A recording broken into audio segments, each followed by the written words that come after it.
Seguimos no faladoiro, toca agora abrir a tertulia nunha xornada na que noticia a votación no Parlamento catalán na que se aprobou pedirlle ao Congreso que transfira as competencias para que a Generalitat convoque a consulta soberanista. A favor votaron 3 deputados do PSC, o que evidencia a fractura na formación o fío dese asunto.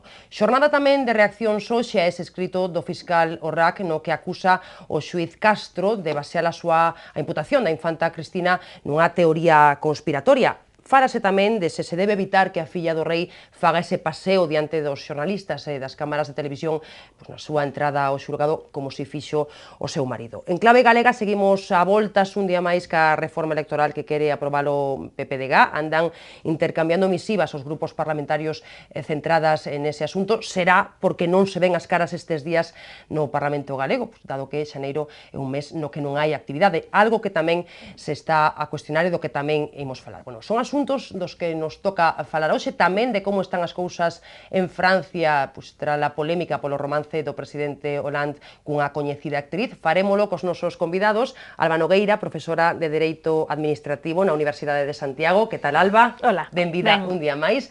O abogado Javier Sánchez Agustino. Que tal, Javier? Hola, que tal? Benvido. E o xornalista Luís Pérez, director de Correo Televisión. Que tal, Luís? Moi ben. Benvido tamén. Gracias. Bueno, xa vedes que temos temas de abondo, así que imos intentar ser concisos, ser concretos para que nos dé tempo de falar de todos eles. E a todos eses que expoñía unha presentación, engado un máis, o caso Asunta, non? Aproveitando que teño na mesa a unha xurista, un letrado, un xornalista, me gustaría pedirvos unha impresión moi breve, eso sí, de como está a evolucionar o caso Asunta, non? Hai novas dilixencias en marcha, testificáis pros vindeiros días, persoas relacionadas co home cuxo perfil xenético apareceu na camiseta que levaba a nena, tamén as forenses que interviñeron no levantamento do cadáver, e logo están continuas filtracións que seguen aparecendo tamén nos medios de comunicación moi chamativas, non? E esa mala relación tamén entre o abogado de Rosario Porto e os investigadores, non? Esa denuncia tamén da Garda Civil. Bueno, a vosa sensación, a vosa impresión de como avanza este caso, cale, por exemplo, Luís, comezando por ti, moi brevemente. Bueno, que sigue a investigación e penso que se vai ir normalizando unha vez que saíron estes días esas filtracións e que parece que se vai aclarar ou se está aclarando a cuestión dese terceiro imputado o que desde a defensa se trataba de involucrar. Bueno, supoño que é unha estrategia lexítima da defensa, pero eu creo que non lle vai a dar resultado porque dá a sensación de que el ten probas de que non estaba neste momento aquí e creo que xa o dixen algunha vez, pero eu non sei se o abogado de ela, se Aranguren, estará levando ben supoño que sí, pero se o fai esa estrategia será porque cree que é máis conveniente, pero eu se fose membro dun xurado popular, tería a sensación de que en lugar de defender ou de demostrar que a súa defendida é inocente, está acusando a outros de actuar mal. En primeiro lugar, bueno... Enlamando un pouco o asunto, non? O mellor coa finalidade, penso eu, o mellor de que se anulen algunhas das investigacións ou dilixencias que se fixeron, ou incluso todo o proceso, non? Pero dá a sensación eso, de que trata máis de acusar primeiro a instrucción, o xuez, despois a Guardia Civil, cousa que a Guardia Civil respondeu de unha forma bastante, unha asociación, non a Guardia Civil, unha asociación de guardias civiles, que eu non sei se hai máis casos, pero non é habitual. Non parece frecuente, vamos. Que uns funcionarios, a Guardia Civil son uns funcionarios que fan un traballo que creo eu que queren esclarecer. Volvo a repetir, o abogado a súa estrategia, non? Sí, pero que te chama a atención, vamos. Sí, pero eu creo que, desde o meu punto de vista, e como non experto, aquí como hai expertos na mesa, o mellor non coinciden comigo, non? Pero como non experto e como pensando eso que decía antes, que se algún día eu fose membro dun xurado, a min eso non me axudaría a pensar de que esas persoas eran inocentes levando esta forma de defensa, non? O fío do Caponte, Luís, que pensades, Alba e Javier? Algún que me diga algo, Sí. Eu non teño así moitas valoracións, a sensación que dá efectivamente que eu creo que o abogado está facéndose o labor, o abogado da nai da rapaza, no sentido de que o que está intentando é efectivamente sementar dúbidas sobre flecos que parece que están escuros aínda do caso, como unha vía pois un pouco para poñer en cuestión o conxunto da investigación. Pareceme natural, un abogado defensor ten que facer iso e parece que é o que está intentando facer. Moi distinta a estrategia, en todo caso, da abogada do pai da nena, nada que ver, absolutamente distinta, non? Probablemente porque pola que sae na prensa parece que os indicios son máis fortes contra a nai que contra o pai e probablemente ten menos que perder con unha estrategia. É dicir, no fondo, a estrategia da abogada defensora do pai parece que como non hai demasiados elementos inculpatorios, pois o que quere é sair un pouco de perfil, salir da foto. E o pai, en cambio, quere que a foto o digamos, a da nai, o abogado da nai, que se disperse a atención. É dicir, parece un pouco a... Ti concordas, Javier? Sí, bueno, a verdade é que é moi difícil saber as liñas de defensa dos abogados, porque están na mente de cada un dos abogados, non? Ás veces podes deducir ou inferir por onde poden ir os tiros, cales poden ser as liñas de defensa justamente polo que vai aparecendo nos medios de comunicación, pero tamén é certo que hai un exceso de información neste asunto, non? Porque asistimos prácticamente en tempo real á instrucción, xa casi está a piques de converterse moi probablemente nun reality show, non? Este asunto da nena, non? Como tantos casos tamén similares. É certo que se non tiveran aparecido os restos xenéticos na camiseta de asunto, este asunto moi probablemente xa estaría rematado en fase de instrucción, non? Porque eso enredou moito, foi unha mala fortuna, unha mala sorte para a investigación, non? Que apareceran estos restos xenéticos, pero todo parece apuntar que hai suficientes probas en descargo deste terceiro imputado como para que ese asunto poida quedar en vía morta, non?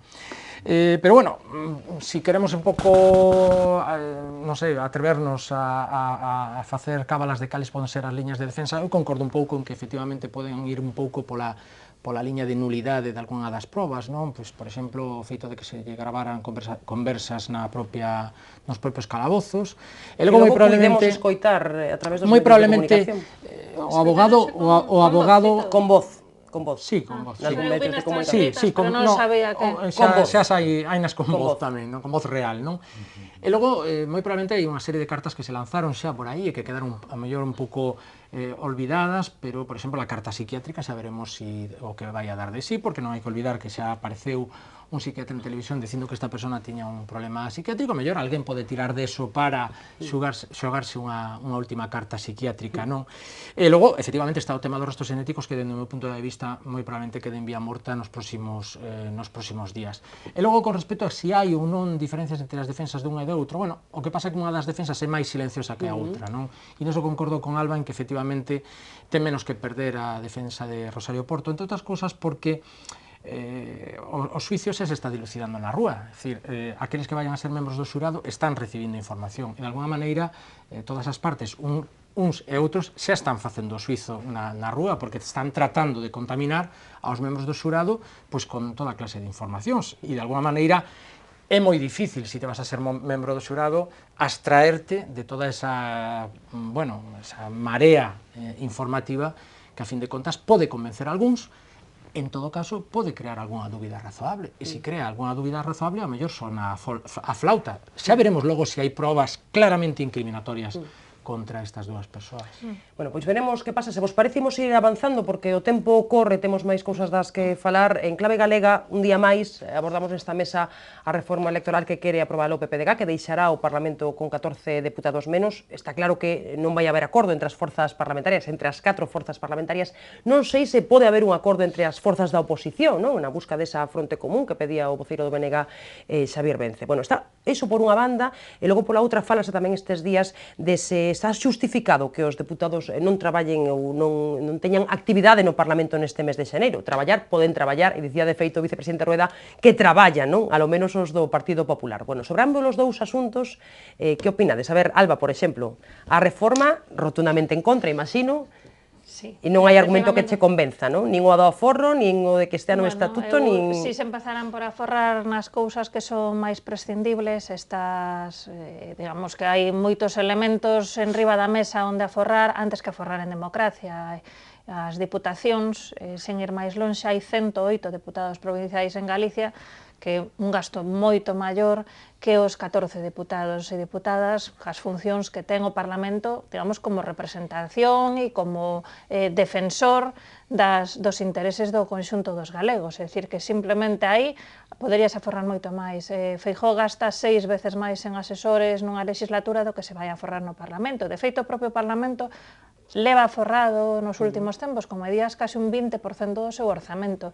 E eu, falando, un dos meus compañeiros de departamento, e o letrado maior do Parlamento, un dos profesores asociados que temos, e aí unha temporada, por outros motivos, falando, el comentaba que tiña unha reunión de letrados e que o Parlamento de Galicia era dos que menos letrados tiña de toda España. É dicir, que é un Parlamento non custoso no seu conxunto, ten menos persoal que a maior parte dos parlamentos, é relativamente barato e, digamos, os países do tamaño de Galicia teñen parlamentos maiores e as comunidades autónomas do tamaño das galegas teñen parlamentos, moitas delas maiores. Non hai, digamos, Galicia vai ser das comunidades autónomas onde haberá, digamos, unha infrarrepresentación maior da cidadanía con respecto ao número de parlamentarios con esta reforma. Entón, eu creo que é simplemente unha reforma dirixida a reducir a pluralidade, porque donde se resinte, evidentemente, nos grupos máis pequenos, e ese é un pouco a medida que quere adoptar o Partido Popular. E sobre o posicionamento da oposición, digo, porque o Bloque parece que se situou estes días un pouco liderando, non, esa busca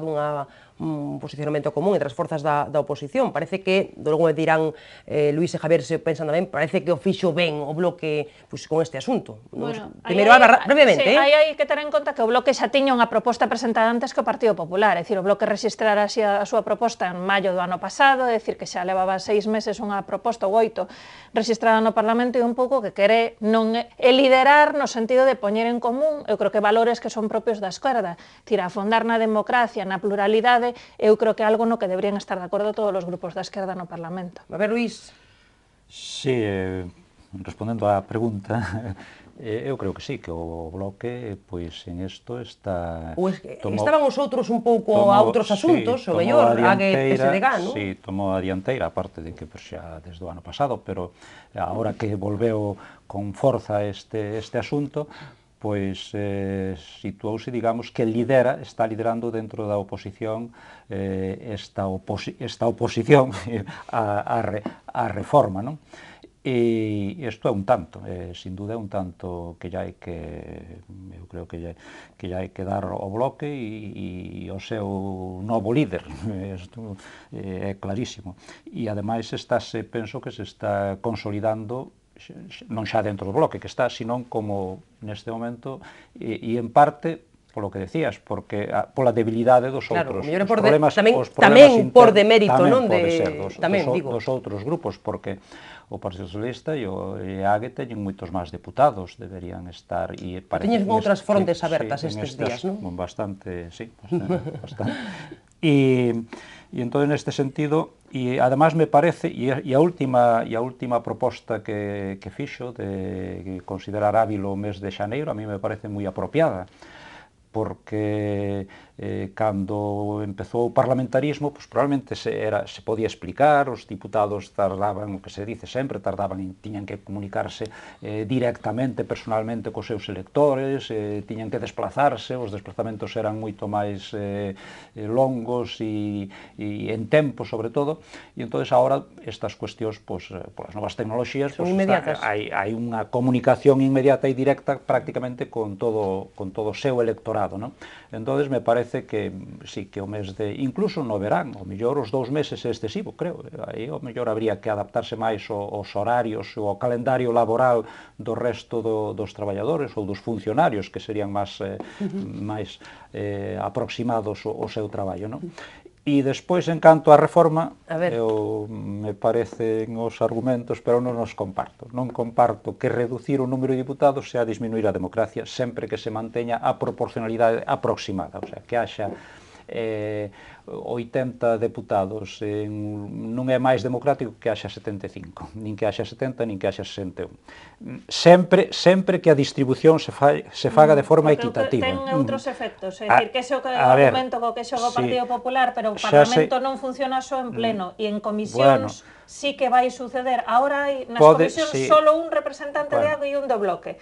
con un parlamento máis reducido nas comisións non vai haber o mínimo de un diputado por... Ao millón esas cuestións se podían buscar algunha solución, pero eu por reducir non creo, e además está dentro do que marca o estatuto, o sea que en eso é legal, e non creo. E despois hai, a mí o aspecto do aforro me parece importante, aínda que é certo que se pode aforrar en outras cousas, pero unha non quita a outra. O sea, unha pódese, pois se se pode aforrar en asesores, aforres en asesores. Se se pode aforrar en diputacións, é máis complicado, porque non é unha cousa pola outra, senón que habría que aprobar unha nova lei ou mellor unha nova constitución para cambiar o tema das diputacións.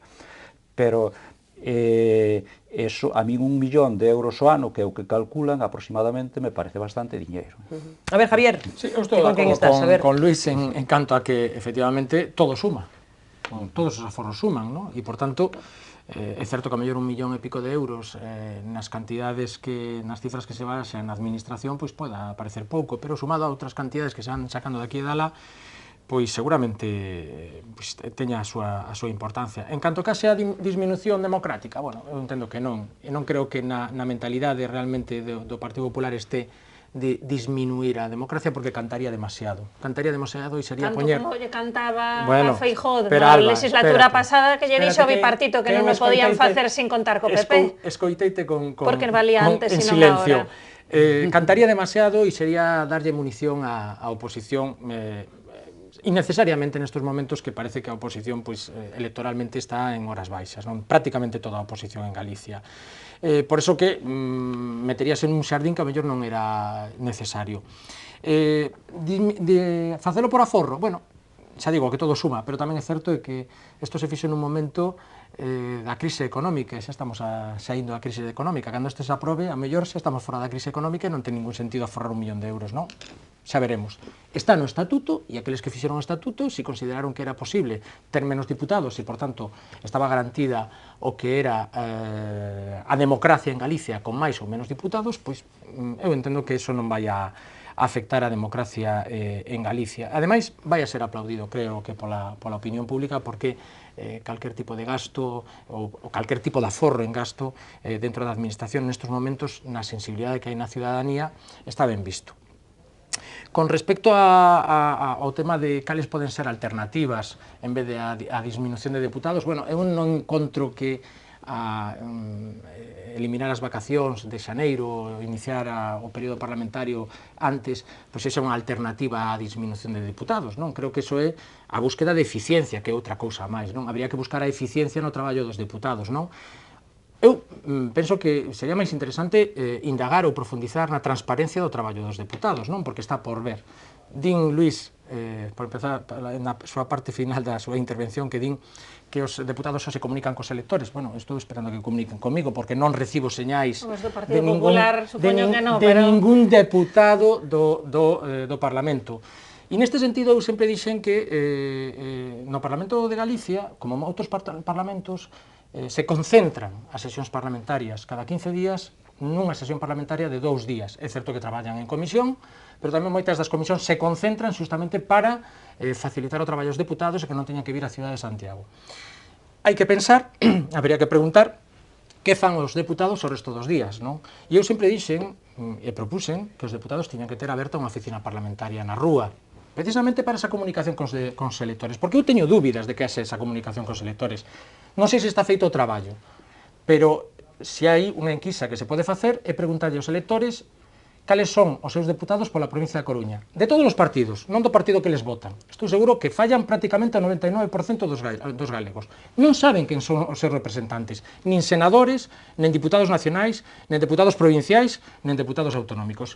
Eso é un déficit que ten que resolver precisamente a política. O Partido Popular. Como o Partido Popular? A política, porque antes do Partido Popular gobernaron outros. No, sentindo moito, pero eu estou segura de que os electores galegos saben que Ana Pontón e Paco Jorquera son diputados e que Rosana Pérez é diputada e Olalla Fernández Ávila foi a diputada no Parlamento Español máis traballadora de todas... Non teñas os datos registros parlamentarios e o premio da Asociación de Periodistas do ano pasado está aí. Eu non teño aquí os datos estadísticos. Non, pero eu teños.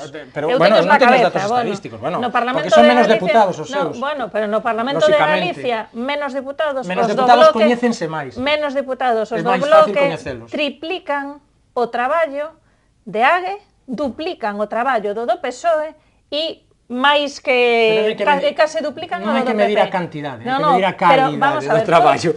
E nese sentido a calidade dos traballos do Bloque son bastante deficitarias. A que iba eu? A que esas iniciativas parlamentarias teñen que ver con esa presencia na rúa. É dicir, os diputados que sí que están no terreo e que se reúnen ca asociación de afectados polas cláusulas solo, como esta semana se reunían Jorquera e Vence en Vigo nas hipotecas, ou que se reúnen cos atracados polas preferentes, etc., están na rúa. Pois a vista está que non ten bons resultados esos electorais. Pois non sei por que o Partido Popular apoia esas iniciativas no Parlamento en Galicia e despois non en Madrid. Esa é a cuestión, pero en todo caso... Tanto que dicen que traballan vostedes e logo non lle amparan os resultados electorais. Pois, efectivamente, haberá que traballar para conseguilo. Como decía eu, non cantidade, senón calidade do traballo. O problema é que tamén temos muditos.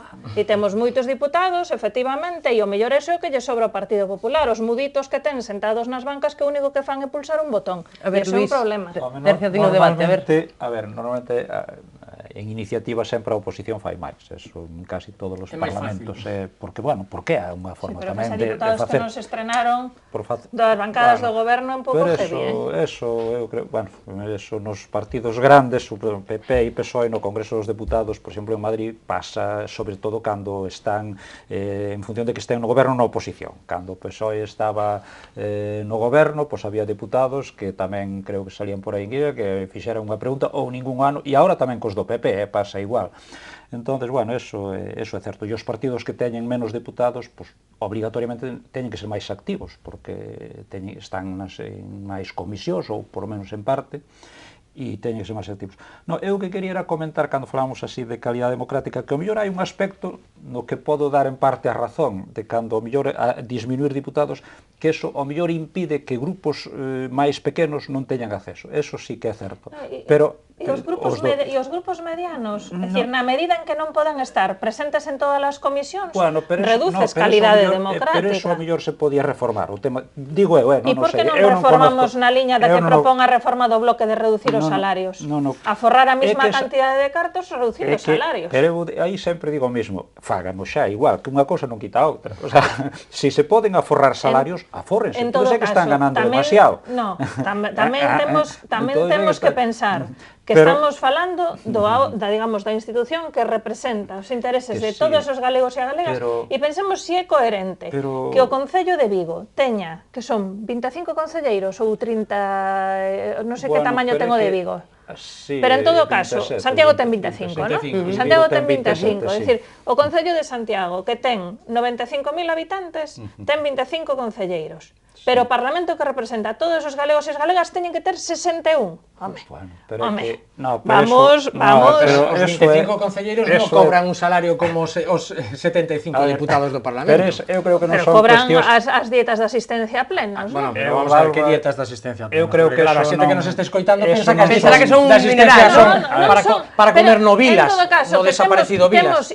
Con elas non se come novilas. Vale, pero temos institucións que representan a moitos menos cidadáns de un tamaño bastante máis grande. A mí gustaríame aclarar algo, ¿no? A Beto Paredes, moi brevemente, remata Luís, moi brevemente. Son cuestións heteroxéneas, o sea, podemos comprar un concello con outro, digo eu, pero non un concello con un parlamento, porque incluso dentro, eu fixen un día un cálculo que eu publiquei, donde, claro, se aplicamos estrictamente a proporcionalidade, o concello de Negueira de Muñiz, que é o máis pequeno de Galicia, como son de Lugo coñezo, pois ten 5 concelleiros, porque é o mínimo que marca a lei, 5. Eu facía o cálculo, e se aplicamos esa regla de 3, o de Santiago correspondía allí 2.500.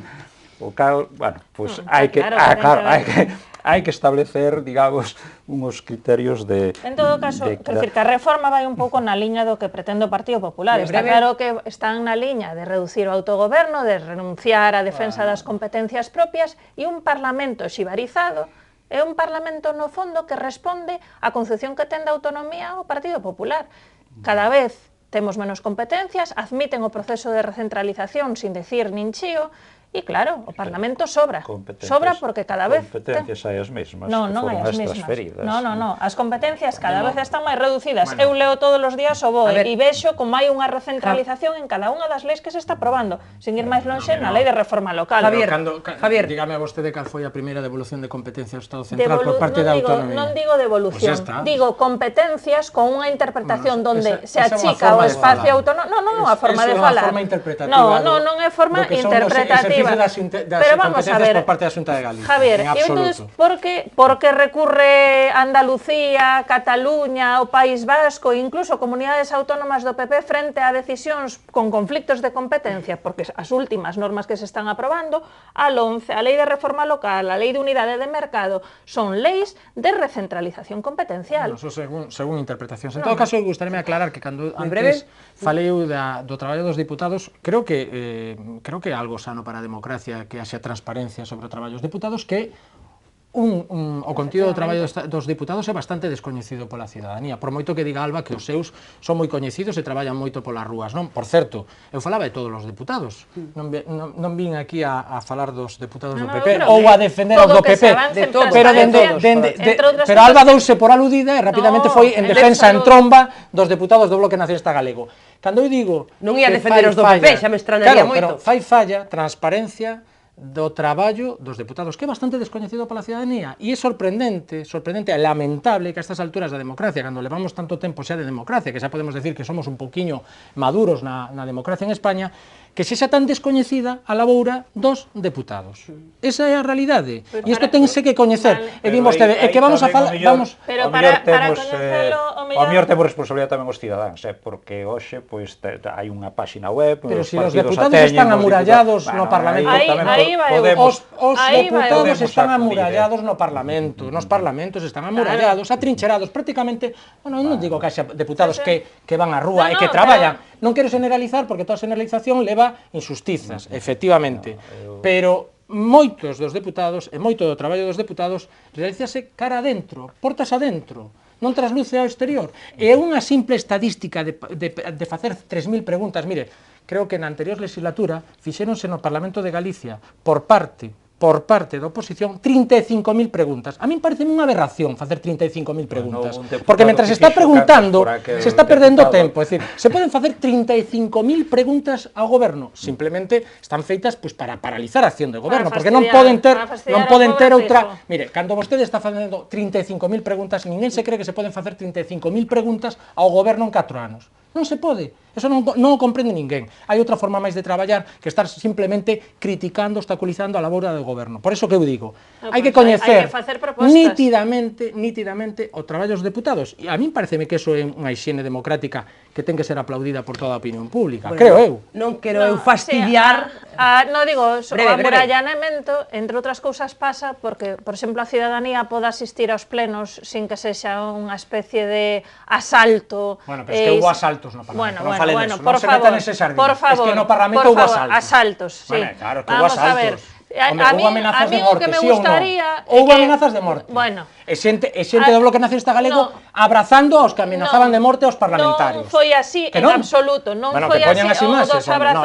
Eso sí que é inaceptable. Pero en todo caso, houve asaltos ao Parlamento. Houve personas ás que lle atracaron os aforros dunha vida. E nese caso concreto está falando de... Vou falar unha cousa, estou falando eu.